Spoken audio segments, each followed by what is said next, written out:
Hello and welcome to my 13th episode, 12th, 13th, I'm not really sure. This is about take 5 because I'm really struggling with my words today.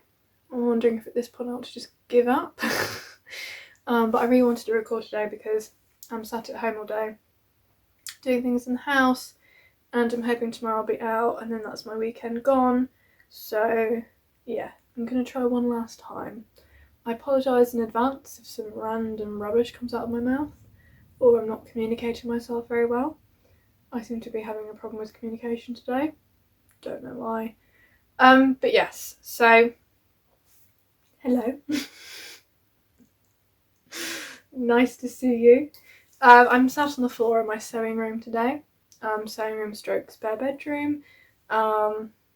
I'm sat on the floor because I quite like these things I've got behind me and I thought it was kind of nice. And because I've got a really big window here, the light's kind of coming down and it's a bit easier than balancing on the edge of the window bed like I do sometimes. So, hello, hope you're all doing well. I'm doing well. I'm just a complete gobbledygooky mess. It's been a long week at work. I think that's probably what's done me in. Had a really hectic week at work, but I'm not going to talk about that. It is interesting, but to me, maybe not to you. So yeah, I'm not going to talk about whips because my whips are thoroughly languishing. My knitting whips, that is, are very thoroughly in project bags. Apart from my minimalist cable cardigan, which I uploaded a video about recently, giving you a good update on where I was with that, what I thought about the pattern, the yarn, etc. So I'm not going to talk about that one today. I've made a little bit more progress on it, but I'll save that for next time because otherwise it'll get too repetitive. My other whips I haven't touched because I got a little bit distracted by some other knits, which I will share with you in a minute. So I'm going to talk about what I'm wearing briefly. And then I'm going to share with you my finished objects and then a bit of dyeing and then a bit of talk about sewing related to knitting because I had a few questions about making project bags and my interchangeable needle case. So I'm going to talk a little bit about how I approach making them just in case it helps or inspires people to have a go themselves because these are things I'm making without patterns and I know that that's a little bit maybe daunting if you've not done that before. So yeah, if you can hear strange noises, it's either the children next door playing or the washing machine downstairs, so I apologise. I am home alone, but terraced housing, you do hear lots of noises. So anyway, yes, so I am wearing a crochet hat. I don't know how well you can see it. Try and do some weird... I don't think I have a photo of it either actually. It's I think it was a free pattern and I do apologise for the life of me. I don't think I'll be able to track it down or find it. It's something I made quite a few years ago. I could crochet before I could knit and this yarn didn't have a label on it. I bought some random balls of it in a really beautiful shop in Paris where I used to live. I can't remember the name of the shop, although I do remember exactly where it is, and I can remember the sign, and I remember what the shop is like. So for those of you who do know Paris, it's near the Les Halles shopping centre. right in the centre of town. There's a big church there. It's got a colourful sign above the door, and it sells lots of yarn, buttons, decorative bits, some sewing, stuff like that. And I think there's another one down south as well. Anyway, thoroughly uninteresting without detail, I'm sorry. But they had these buckets of sail yarn, and they had this one, which is obviously my yellow, and it's so incredibly soft. Like, I can't even tell you, like, I think it is the softest yarn I've ever encountered. There must be silk in it. Now that I know a little bit more about yarn, there must be silk. Maybe silk and yak, I'm not really sure, but maybe yak is a bit hairier looking. I don't know. But that's why I bought it, because it was yellow and it was soft and it was on sale. And then I knit this, I crocheted this quite simple like beret thing. Beret season for me is quite short because I have really sensitive ears and I get cold very, very easily. So I won't be wearing berets for very long. I'm making the most of it now because give it another couple of weeks. Already there are times when my ears are getting too cold. When I'm on my bike, I need to have something over my ears. So yeah, wearing it in the house today because I can. No one's going to see me apart from you guys. But yes, so I don't wear, as much as I love wearing berets, I don't wear them that often because of the ear thing. My ears just hurt too much, so yeah. And I am wearing this gorgeous jumper, but I'm going to talk about that one at the end. I am also wearing my favourite hand knit socks, but they're a bit grubby to show you, I think. So, well, not grubby, but they're quite well worn. I am also wearing the skirt that I made. It's the Arielle skirt pattern by Tilly and the Buttons, and it's like a wrap skirt and it's got buttons down the side and it comes to just above my knees. I don't know if you can see that, but I quite like this pattern because I wear it to work quite a lot because it looks quite smart. It looks quite nice with like a blouse as well. However, because of the buttons here, so these are all real buttonholes, I can still ride my bike in this skirt. Because it's a pencil skirt, that's actually quite difficult. But because of the buttons, if I undo like the last two, and I'm showing this tip in case anyone wants to know, you can still move your legs quite a lot. So I can undo the two buttons before getting on the bike, cycle to work, get to work, and then do them back up again, and it's not a problem. So yeah, I quite like that. Sorry, bad ankle still. But yeah, and it goes really well with cropped jumpers, like this beautiful jumper I'm wearing right now, which some of you might actually recognise. So I'm very, very lucky. I don't know if you guys follow Heather and Hops, Heather from Heather and Hops, or not, but sorry, my voice is going because I've actually been talking for a very long time because I kept re-recording this. Sorry. Lovely Cat from Heather and Hops recently did a video where she was sharing all of the jumpers she knit over the last 3 years and was talking about rehoming some of them. Now, I didn't think for a million years that she would want to give a jumper to me, or that I would want to receive a jumper from her. I mean, of course I would like to, but you know what I mean, like the idea of receiving something from somebody that's had that much work and energy and time going into it, I don't know. I love this jumper. It's so beautiful, and she was wearing it and showing it, and I just thought, like, how could she not want to keep that? It's stunning. And I said to her, you know, like, because her problem was that it was too short. Why don't you just rip the ribbing out and then like make the ribbing a bit longer? That would solve your problem. She was like, no, I don't really want to, which is fair enough. And then she said, if you like it, you can have it. And we can do a swap. And I was like, I can't knit you anything to give you as a swap. I'm not that quick. No, it's okay. Like, it's fine. I couldn't possibly trade anything with you to warrant that swap. Anyway, so then she suggested stitch markers, and I was like, I'd have to give you all the stitch markers I've ever made. That's ridiculous. Nobody needs that many. I think you better find someone else who can do a better swap with you. because the pressure was a bit, I don't know, I felt really bad. And we got talking, and I said, well, you know, I can make quite, you know, natural, organic skincare stuff. I make most of my own skincare. Would you like some of those? And I got crazy carried away. She was like, yes, please. And actually, in hindsight, it kind of makes sense. If you want to move on some of your knitting, you don't really want to receive any back in return, because that defeats the object. But you will see, if you saw my video at the start, oh my god, I had so much fun creating that box of handmade things. So good. Like, it was like the ultimate making a Christmas present for somebody, because I really like making all of those things, and I love using them. It's quite hard to only make the quantity that I need to use, because I don't use that much. Making things in small quantities can actually be quite challenging, and maybe the people I know in real life like some of those things that I make, but not all of them. Now, without going into one of the tangents I went into in one of my earlier attempts to record this, you know, most people prefer convenience over, I guess, what's in the things they use.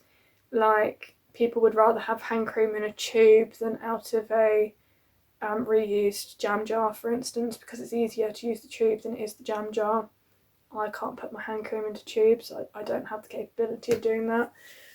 So I do feel sometimes when I give friends and family these things I've made, they don't always get used, which makes me a little bit sad. But I think I kind of get from Kat that she really does appreciate handmade, homemade things. And she does quite seem to value the natural and the real. So I knew that when I was creating this box of bits, and I think I put the video at the start of me assembling it, that she would probably really enjoy using those things. And I did ask, you know, are you allergic to anything? Are there any smells that you don't like, etc. And she said no, she liked everything. So I made the box up, and it was really good fun. So I really hope that we both really enjoyed that swap, because I'm really enjoying wearing this jumper. It's the Favo sweater or pullover by Fibre Tales, who I absolutely adore. And the other thing Kat was, she said she got too warm in this. And I mean, my problem is that I'm never warm enough in this house. It's so cold. Someone asked me last year if I had a problem that made me that cold. And I was like, no, I don't. The house is just very poorly insulated. And I'm not going to go into it. There's no medical problems that make me cold. It's just a cold house. You're going to have to believe me on that one. It's just a cold house. And my job, when I'm working from home, is very sedentary. When I'm at work, it's very physical, but when I'm at home, it's not. So if anybody's ever worked at a computer at home, you know you get cold. Like, unless you live in a house that's a furnace, you just get cold because you're not moving. So, you know, anything that's too warm is good in my books. So I really love it. It is short. I can see why she had a problem wearing it, because if you're not wearing something super high-waisted, it is too short. It probably is better with dresses than skirts, but I think this one's quite good because it is very high. And I've got two of these skirts that I've made. I made one in red velvet as well. So I think it'll be perfect. And then when it starts getting a bit colder and this part of my arm is getting cold, I can either wear one of my thermal long sleeves underneath, which will poke out as a nice sort of like contrast, or like a thin jumper underneath. Or I do wear fingerless gloves in the house actually when it gets cold, so it's not really a problem. So I really, really love it. It's really cozy. The honeycomb stitch, I think she said, is so chunky and squishy, and it just feels really nice with all the textures and stuff. I've never knit anything this cabled or this textured before, and it's now actually made me really think I'd quite like to. So yeah, it's just so squishy. So Kat, thank you. I love it. I hope you're enjoying the things that I sent you too. So yes. But yeah, so finished object, not by me, finished a very long time ago, and the same with the skirt. My hot chocolate is thoroughly not hot because it's been here ages. But yeah, chili hot chocolate. It's got that, if you've not had chili hot chocolate before, it's not spicy like chili. It's, you know, if you drink something like with ginger, it has like that warm burn, or like if you drink whiskey, it's got that kind of heat in your throat. I really love it, especially in the winter. It's really good. So, yes. But so that parcel I made up for Kat really did get me in the mood for thinking about Christmas presents. So I have actually started a little bit of my Christmas present planning and thinking, which I'm going to come back to in one project's time. So in my last video, the one about the minimalist cable cardigan, I mentioned that the week before I'd been quite unwell and I'd been in bed for a few days, and I'd been watching a lot of knitting podcasts over those 2 days and not doing very much knitting because I felt so pathetic. It wasn't COVID, it was just a cold. Because of where I work, they're really on it with making sure that if you're even slightly ill, you don't go in because of COVID, because I work with very vulnerable people. And, you know, they want to really be careful about transmitting anything. So basically I was confined to the house.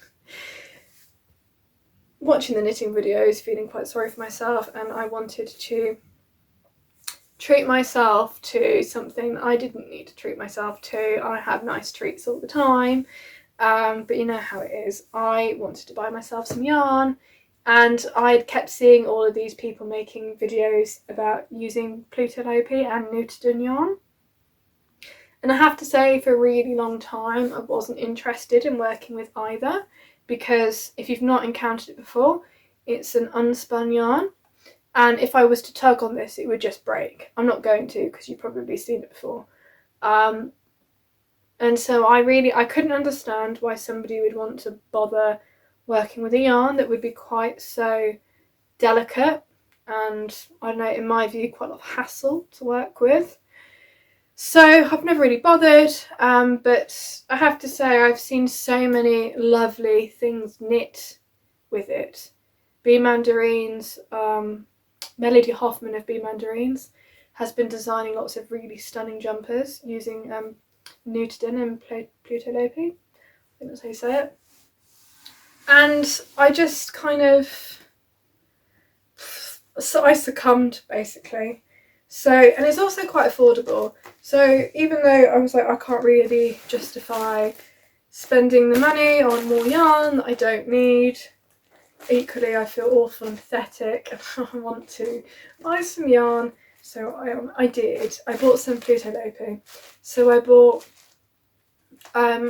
ages ago bought the pattern for the tulip pullover or sweater by Bmandarines, which I think she knits it in Nutiden, but loads of people have knit it in plotulopi.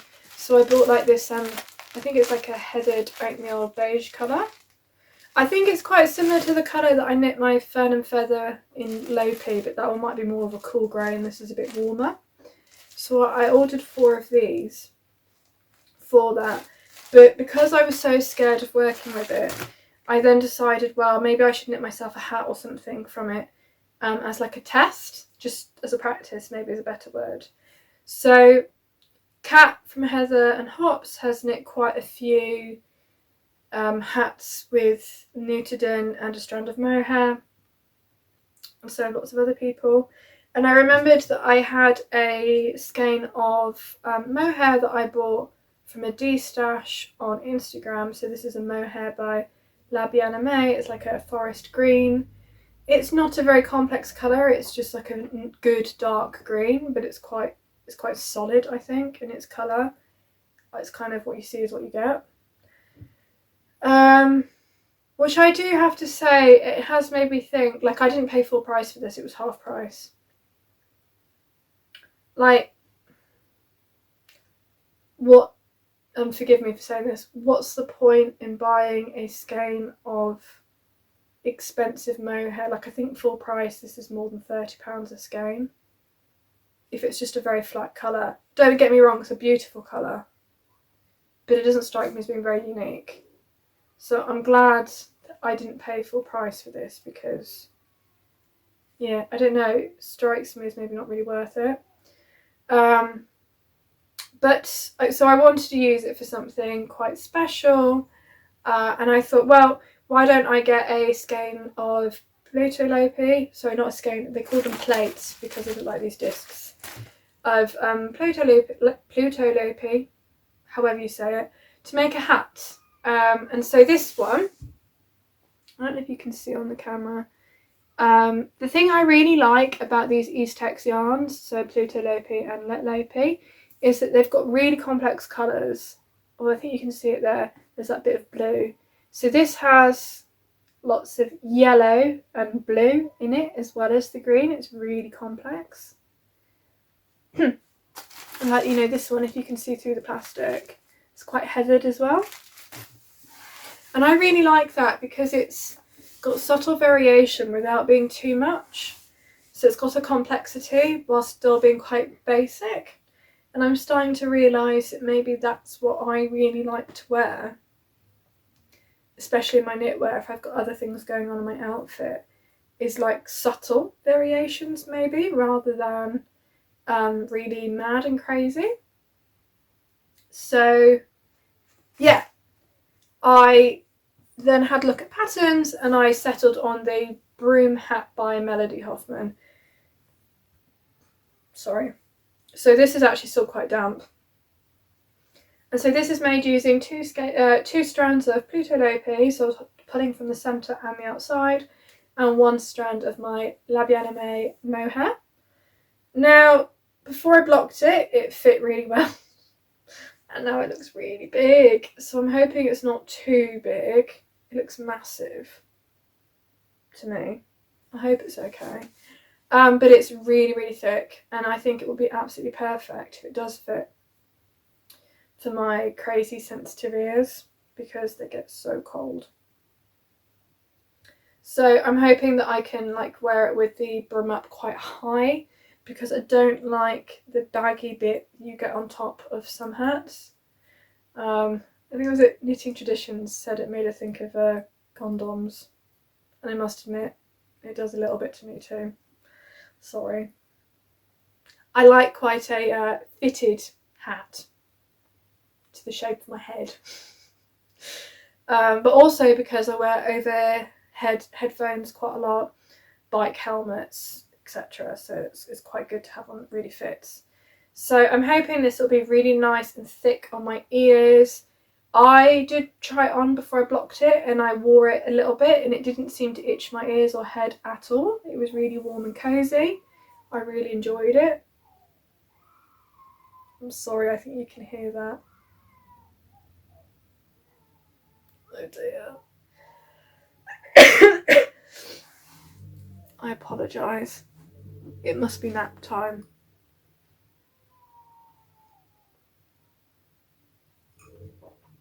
They're not mine. I swear. I'm not neglecting anybody. No, poor women. They kick off every time they need to go to bed. So this happens every evening at a certain time, and every day at a certain time when it's nap time.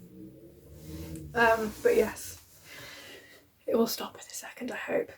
But yeah, so I'm hoping it's not too big, because I don't really want to give this one away, because it's my colour. It will go really well with my minimalist cable cardigan and a lot of my winter clothes. So, and I really love all the flecks of blue and yellow and gold in there.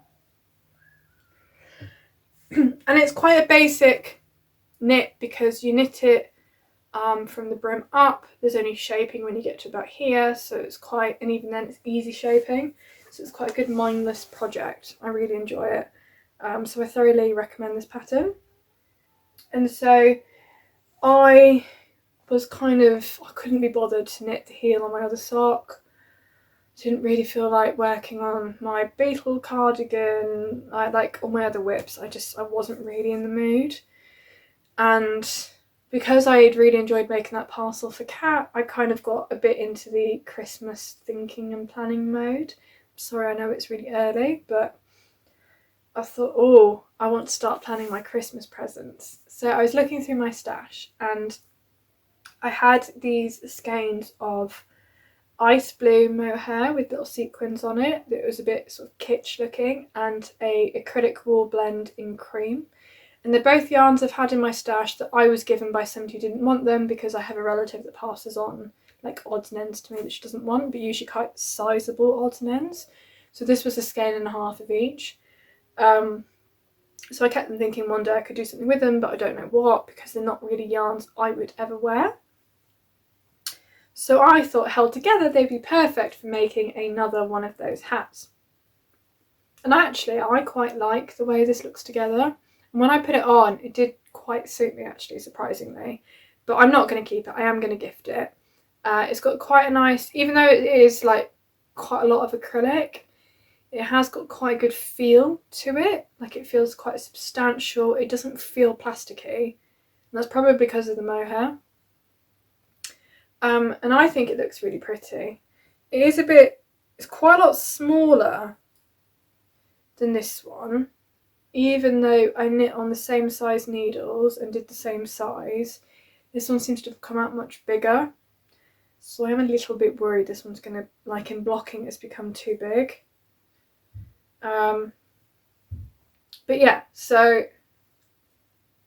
it could be worn like that, or it could be worn like this. I obviously need to deal with the ends, and I don't know if you can tell, it seems to be more obvious on this side actually.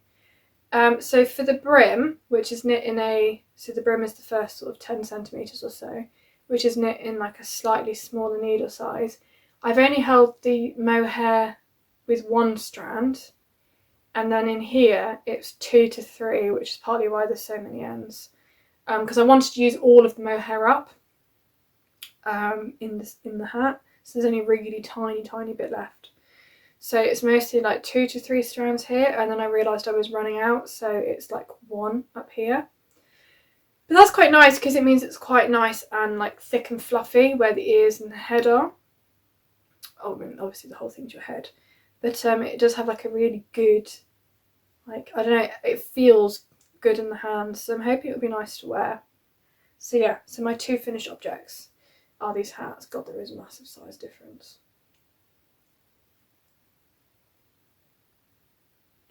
Maybe it's actually not as bad as I think it is, although it is like a good centimetre either side, which is actually quite a lot on your head. Oh dear. Anyway, so there we go. Woo! And as part of my Christmas planning, so I don't do lots of Christmas shopping. I try not to get too carried away. I don't like spending money on things that people don't need. I'm very much like a small, thoughtful gift type person. I do quite often give people nice like food treats at Christmas time, because I think everybody loves those things. Not everybody likes handmade hats and stuff, but most people like fancy chocolate biscuits or like nice cheese and crackers, things like that. So I do quite often do like small food baskets for people, or get like like a cardboard box, wrap it in wrapping paper or brown paper and decorate the box, and then put like cordial in, or fancy beers or chutneys and things like that in, that people can either have over the festive period or dip in and out of when they want. I quite like doing that as a present because it's got that element of creativity and curation, and I think that's what I really enjoyed with that box for Kat, was like the curating of it, like the collecting the things together that complement each other and putting them in, like wrapping them up beautifully and presenting it in a box. That really satisfies me. So I started getting the need to kind of, or like the urge to want to start doing that for Christmas presents. So I thought, what would be really, really lovely for a present?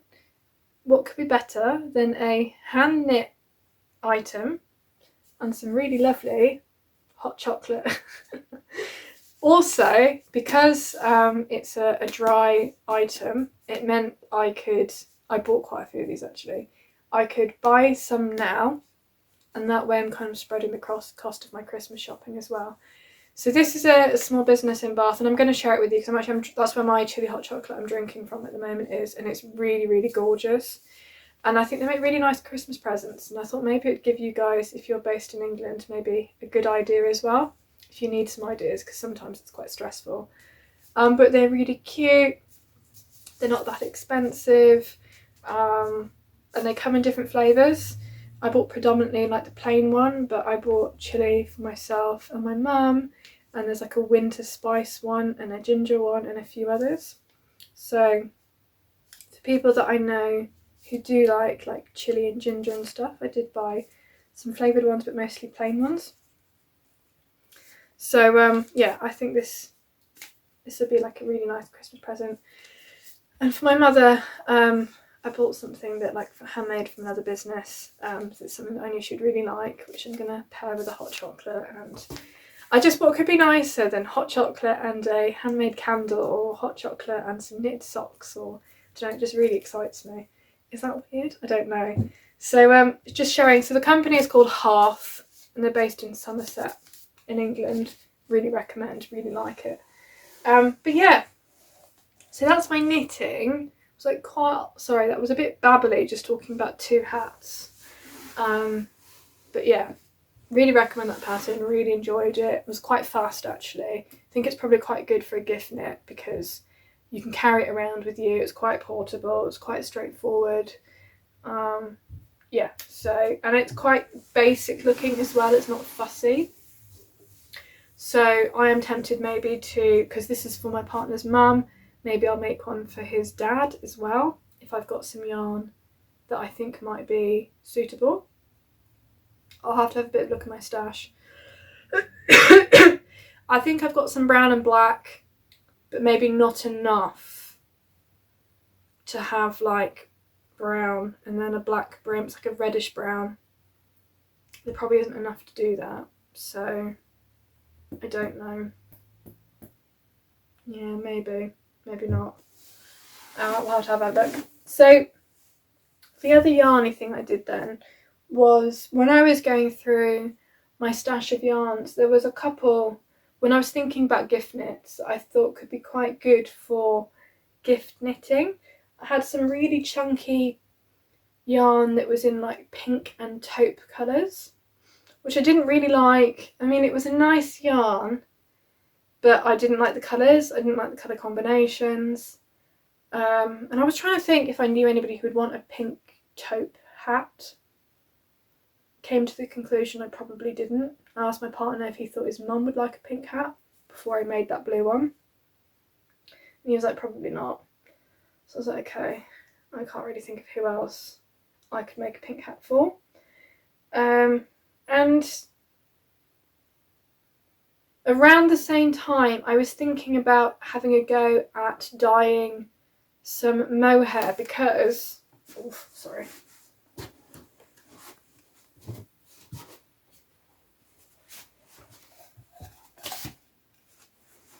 I bought this cone on eBay ages ago and it looks quite white there, but it's actually quite yellow in real life.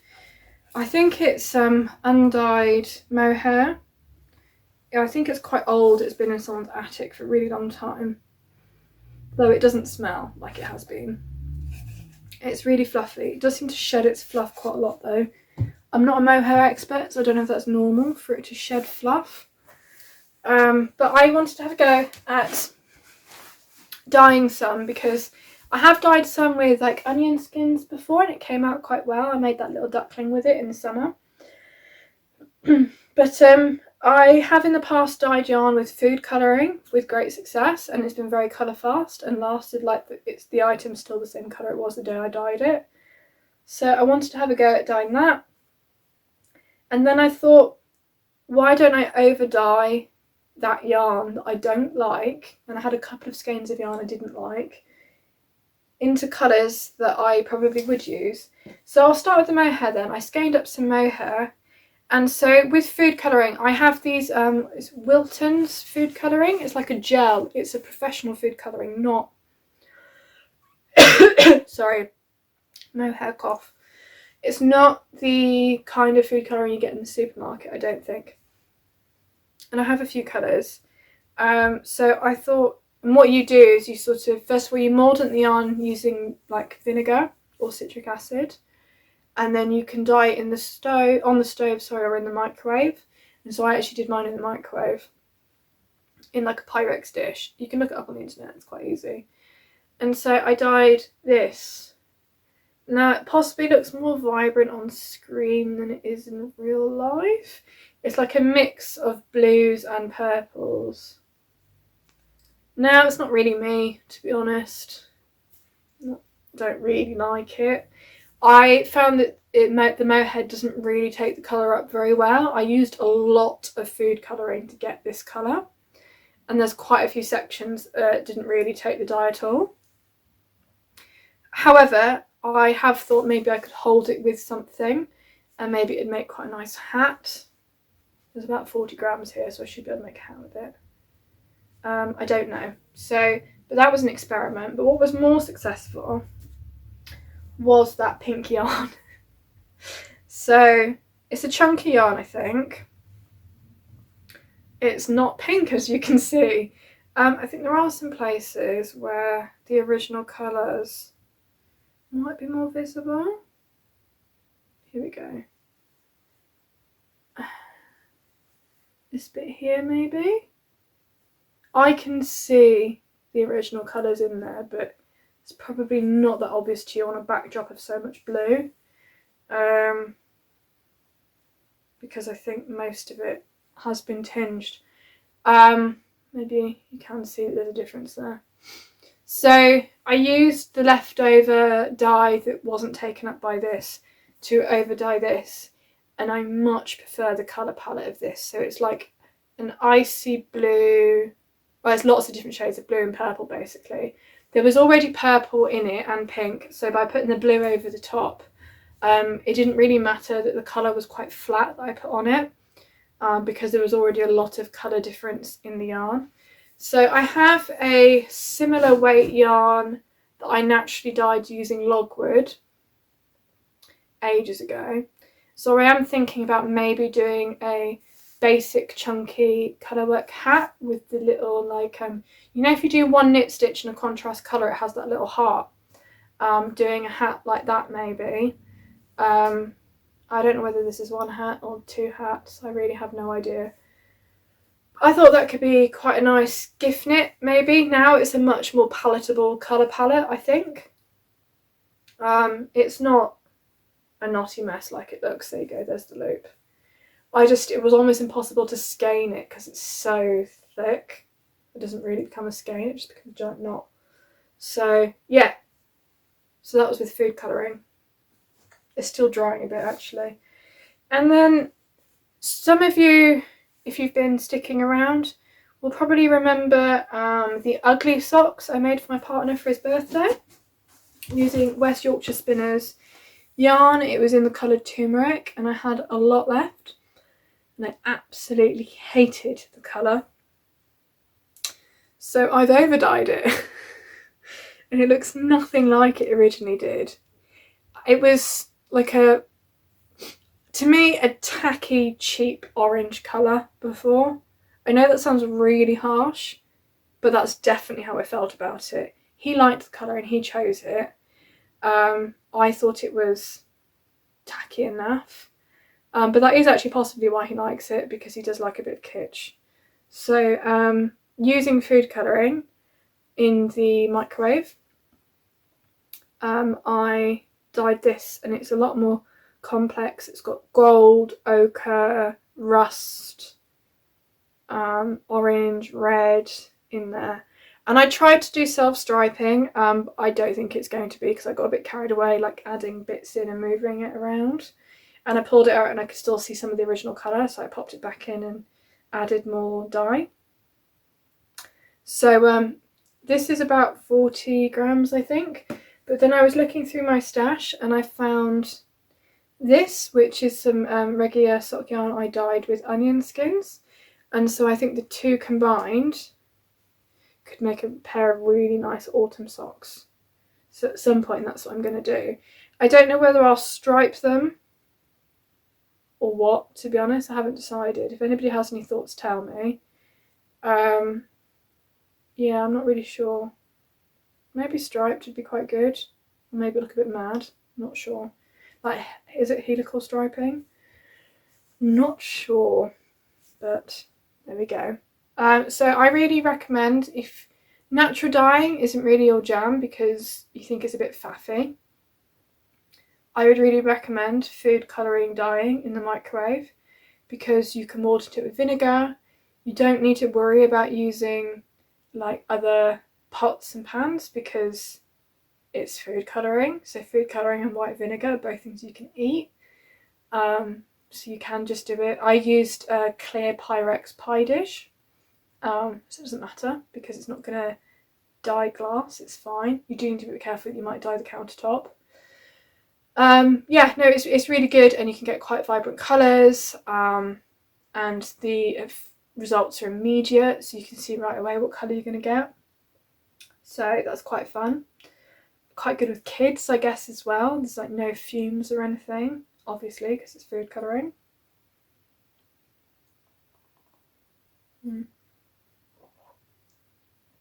So I thoroughly recommend that. And it's really made me reevaluate my wool pantry because there are quite a few skeins of yarn I have that I don't particularly like, or I've kind of gone off of. And it's really made me think about how much you can really change a skein of yarn by over dyeing it. So I think it gives me a lot more possibilities. Yeah, so maybe a good idea for anyone else.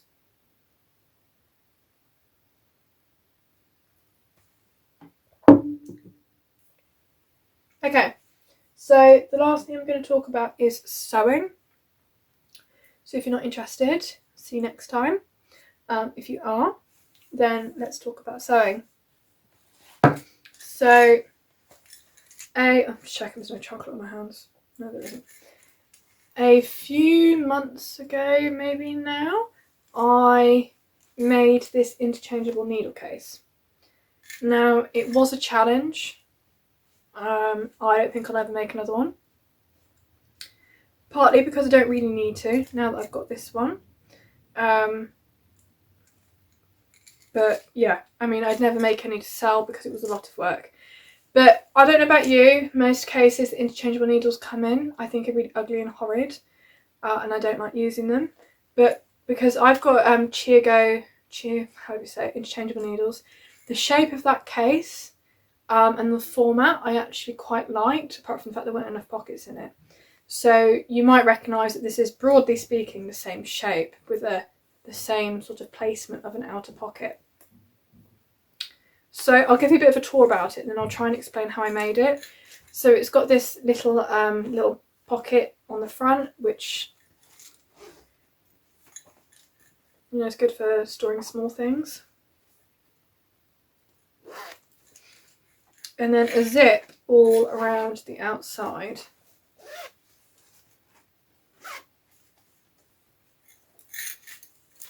So that you can open it out flat. Now this was something else that I realised about my Chiago case that I really enjoyed, because I can then lie this flat on the table or the sofa and have everything to hand. But the Chiago case, however you say it, all that's really in there is 2 sets of slots to put the needles in. For me, that's not enough. I wanted this to be a portable, everything I need to knit case, so that if I'm going on holiday, like if you're taking one project, it's really not that bad. You probably take the needles that you're using, a couple of stitch markers, and you're more or less done. But if you're going on holiday or you're going somewhere a bit longer and you're taking more than one project, or you might be starting something or whatever, or it's a bit more complicated and you need different needle sizes and different cables, etc., you kind of need a lot more. And so I wanted everything to be kept together. So I have 2 rows of slots for my interchangeable needles. I have a big pocket up here which has some notebooks, some printouts of patterns that I was using. I think that's like basic sock recipe. A little pouch that has bigger stitch markers and progress keepers in. A plastic pencil thing. It's a plastic one because you can hide the lead inside, so it's not going to mark the bag up. A random DPN, and there's some more random bits. Oh, that's a small needle.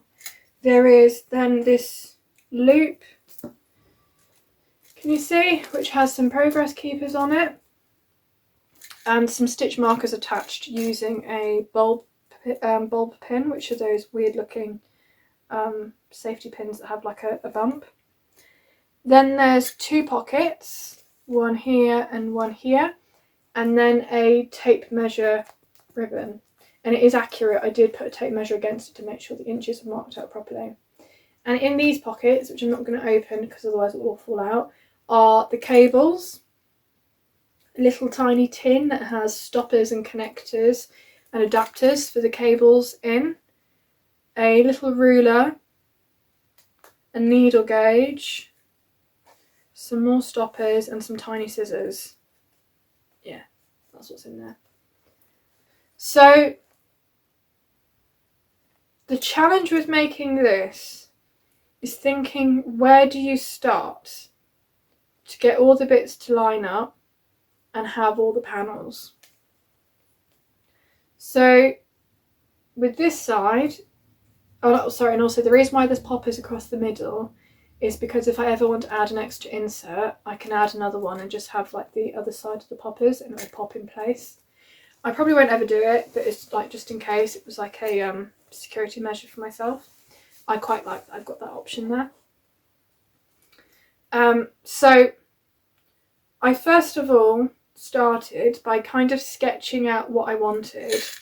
Now with the outside, that was easy. I knew I wanted to use this cotton because it's a holiday souvenir, but that I wanted like a bit of a contrast strip and that I wanted this little pocket.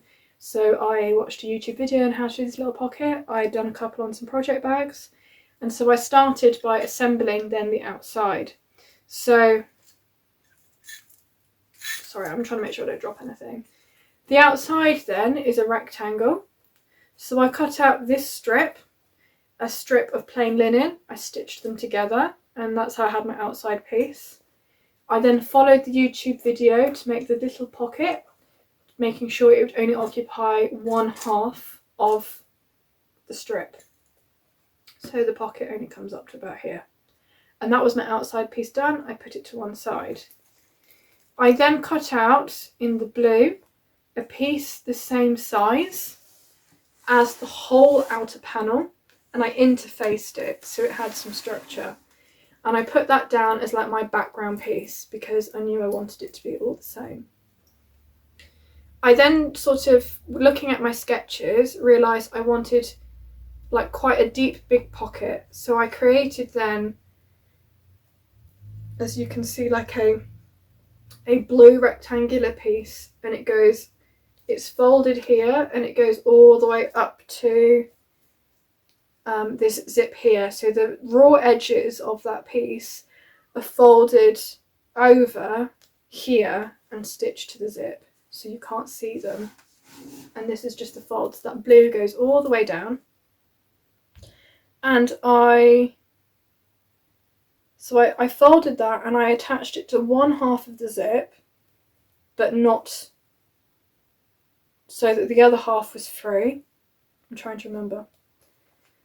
I then thought about what order I needed to attach all of these bits. So the challenge with these pockets are, and I didn't realise this till I started, if you have, so I stitched this piece of orange on, the ribbon first and then the orange, and I put loads of channels and I marked out where the first row would go. I then went to do the second row, which is a rectangle this big with bias binding over this raw edge. I realised that if I stitched in between, I would start chopping my previous channels in half because you're going through all 3 layers then, this one, the orange one and the blue one.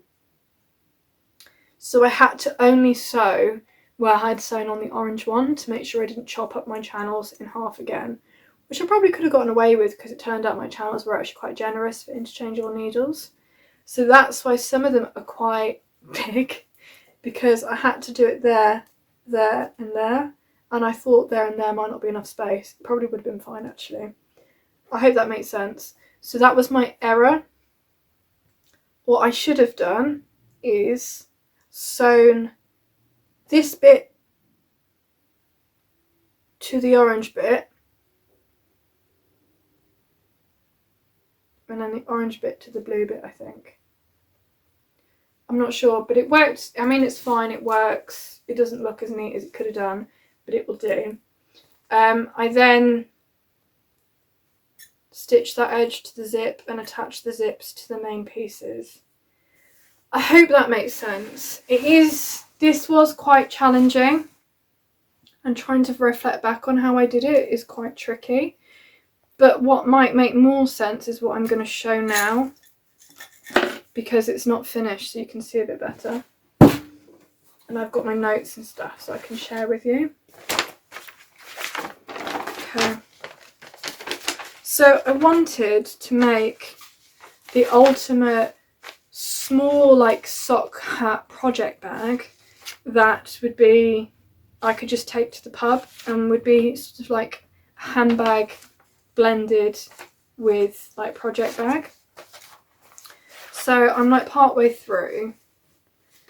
It's made from Harris tweed and dry oilskin, so it should be able to stand up quite well. It's got the same little pocket.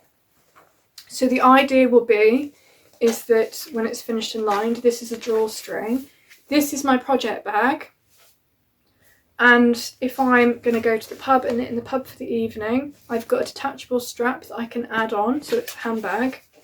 And I can put my purse, keys and my mask or whatever in this pocket in the back. And I don't need to take more than one bag then, I can just take this one. So yeah. So I kind of knew what I wanted. So I made some sketches. Now these aren't accurate at all. So this was me drawing, I don't know if you can see, that side. And then I thought a little bit about how I wanted the sides to look. It does actually end up being a bit different. And then how I wanted the inside to be. So I knew I wanted another pocket on the inside, and that I wanted some little pockets and a clip for stitch markers or other bits and bobs. So this allows me to visualise a little bit better what I want to make. And the thing is, sewing is essentially kind of flat. And so if you make all the panels and attach them together, that's kind of how I tend to work it. So I then do quite a lot of like thinking and sitting and looking at my drawings and trying to work out how I would assemble that, because I don't have a pattern. So I sort of sit there thinking, okay, looking at my drawing, what do I need to do first? I need to end up with the outside front, outside back, inside on one side, inside on the other side. You then will sew those pieces together to make two bags. You put one inside the other and stitch them together. But because of the pockets, you've got to really think about what order you're doing it in.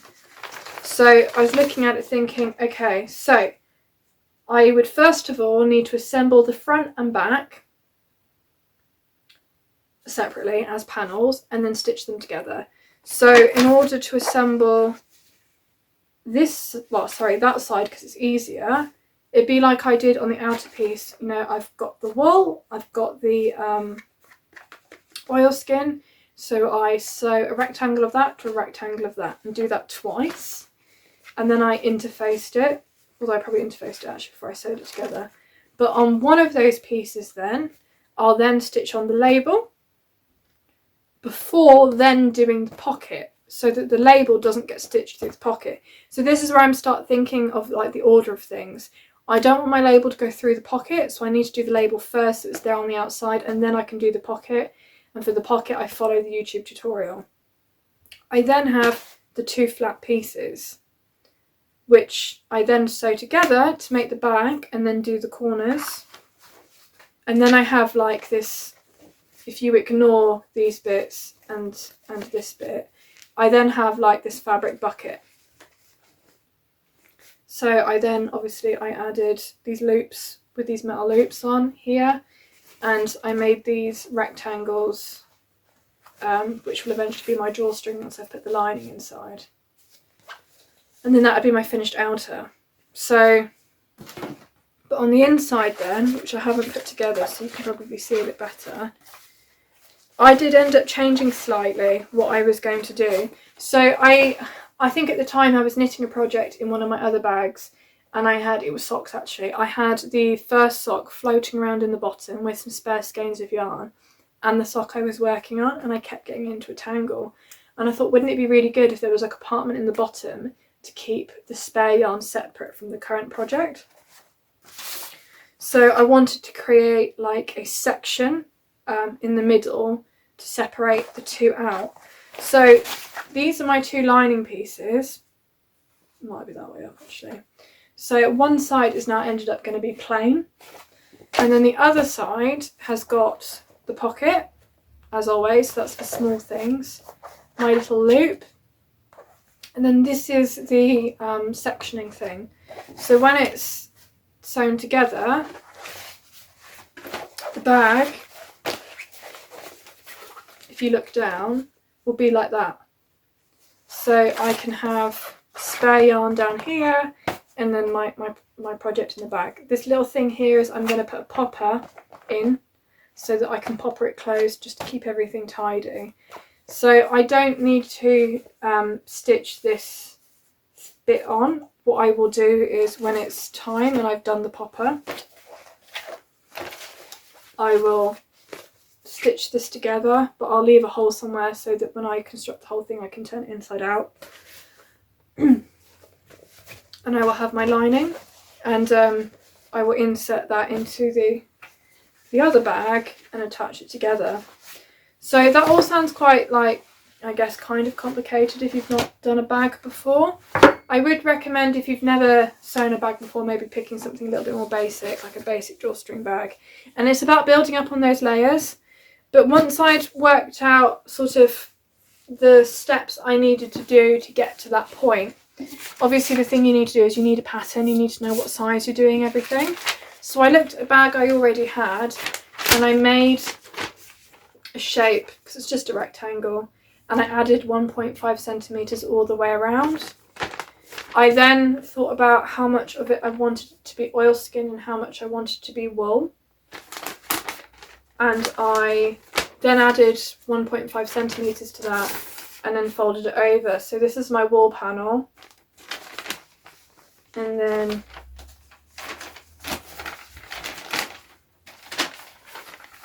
I think something like that was my oilskin panel, so that it was all the same width and stuff. And so that really helps, but you've got to make sure, obviously if this has 1.5 centimetres all the way around, that you then add another 1.5 centimetres when you start to like fold it up. I don't really know if this is helpful or not. I'm hoping, like, it's going to be no good for somebody who's beginner and has never made a bag before, but if you have, and you're thinking about how you want to start planning making one that's a little bit more complicated, maybe it's talking through some of the considerations you might need to make. I don't have any professional training or proper training in making things like this. I honestly spend most of my time sat there thinking about what needs to happen first and walking through it in my head. And having made some more basic ones like this one, which is just a pocket on a drawstring bag, really helps to get to that point where you can then start adding other bits in as well, like, you know, toggles and other things. And it's practice. You know, I realised with this one that I'd made a mistake with my slots because I'd done things in slightly the wrong order. And you kind of just got to practice and have a go. I mean, the worst thing that can happen is that you waste time and fabric. If you're worried about the fabric, you could use something that's like less special to start with, maybe, and have a go. You could make lots more panels out of paper and assemble the whole thing. I mean, not actually sew it together, but you could cut all the panels out of paper and lie them on top of each other and visualise it that way and think about then what needs to happen first. You could even tape it together using like paper tape or something to make one out of paper, just to make sure it works. But really, I think drawing and trying to visualize it is my biggest tip. I find that really, really helpful. And comparing it to things you've already got as well. Looking at the bag shapes you have, thinking what you like and what works for you already, and kind of doing it that way. I don't know if that helps. I really apologise to the people that asked if that didn't help at all and was just a very confused mess. But it is trying to stop and think about it logically, step at a time, visualising it, drawing, having a go, reflecting what you've done, maybe having another go. And if that's really overwhelming, pick something simple, like start with a drawstring bag that has a pocket on it. And if you Google like a zipper pocket on bag or something, it'll probably come up with. The one I use is by Professor Pincushion, and it's really easy and really clear. And I think that is probably the most complicated part of any of those things, is doing that pocket. So yeah. And with any sewing project, none of it is specifically inherently hard. It's about not feeling overwhelmed and like thinking of all the things you've got to do and taking it a step at a time. Like, I spent one day drawing, planning, thinking, making the templates, and I didn't do any sewing that day or cut any fabric out. I just did a lot of thinking and planning. Now, that isn't, when I say a day, I didn't spend all day doing that, but that was my contribution to that project on that day, was that. And then the next day I cut all the fabric out and started assembling the outside, and then on the next day I did the inside, and I broke it up so that it wasn't overwhelming, because it can get overwhelming otherwise. And you know, if you hate zips, think about using poppers. If you hate poppers, you could do buttons and buttonholes or sew on poppers. You know, there's all sorts of things you can do. And the great thing is, if you're making it up, you can really play to what you want. So yeah. Anyway, I'm looking at the time. It's been like an hour, so I should probably stop, because it's going to be hell to upload this. I didn't think I had very much to say this week, so yeah, apologies. I don't know if that was an enjoyable episode or not, but you know, autumn's here. I'm in an autumn mood and I'm super cozy, and I wanted to share those vibes with you. I'm getting all weird now, I'm sorry. So yeah, I'll talk to you soon. Hopefully next time I would have made some more headway on my long-term projects, and yeah, I'll talk to you soon. Any questions about the sewing or anything, just let me know. Bye.